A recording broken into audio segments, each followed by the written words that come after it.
Il faudra bien, vieille carcasse, que toi aussi tu débarrasses un de ces quatre le plancher, car depuis tant et tant d'années que tu occupes cet espace, il serait temps de le quitter. Il faudra bien sûr que tu saches, ton temps est presque terminé. Mais le plus tard, si tu veux bien, répondis-je à cette voix qui venait d'un lieu incertain, troubler le calme de chez moi. Il faut penser à laisser place, insistait-elle dégueulasse, aux nouvelles générations qui attendent au portillon. Vois-tu ces jeunes impatients de remplacer tous ces anciens qui maintenant sont bons à rien et sont dépassés par les ans. Mais je me sens encore capable, lui répondis-je vertement, de travailler jusqu'à 100 ans et de bien me tenir à table.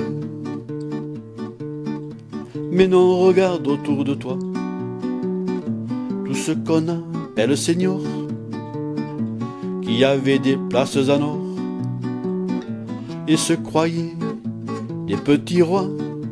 Aujourd'hui ils sont bien heureux, que d'autres travaillent pour eux et découvrent avec plaisir la société des loisirs. Tes propos sont bien sympathiques et pas dénués de bon sens, mais ils me laissent fort sceptique et pas convaincu pour autant. Qu'as-tu à craindre d'essayer ta place aux jeunes de laisser? Ils feront aussi bien que toi avancer le cheval de bois. Ne dit-on pas que, cher ami, les cimetières sont garnis entre toutes choses valables de gens qui sont irremplaçables?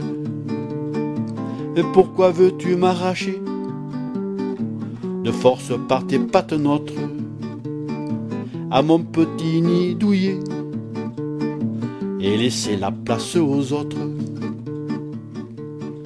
C'est une loi de la nature que rien n'est fait pour perdurer, même si cette loi est dure, à tous elle doit s'appliquer.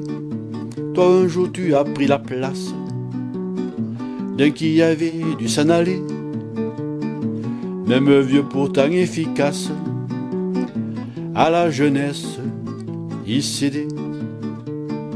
La jeunesse dure qu'un temps, répondis-je avec impudeur. On dit bien que celle du cœur peut durer éternellement.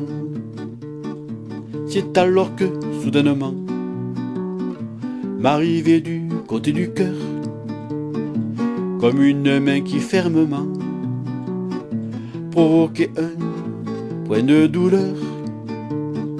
Ma pensée devint chancelante et je revis toute ma vie.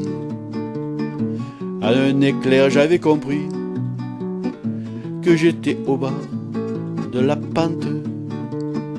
Je voudrais bien, petite voix, cette fois-ci c'était la mienne, aller où tu m'amèneras, qu'importe après tout qu'il advienne.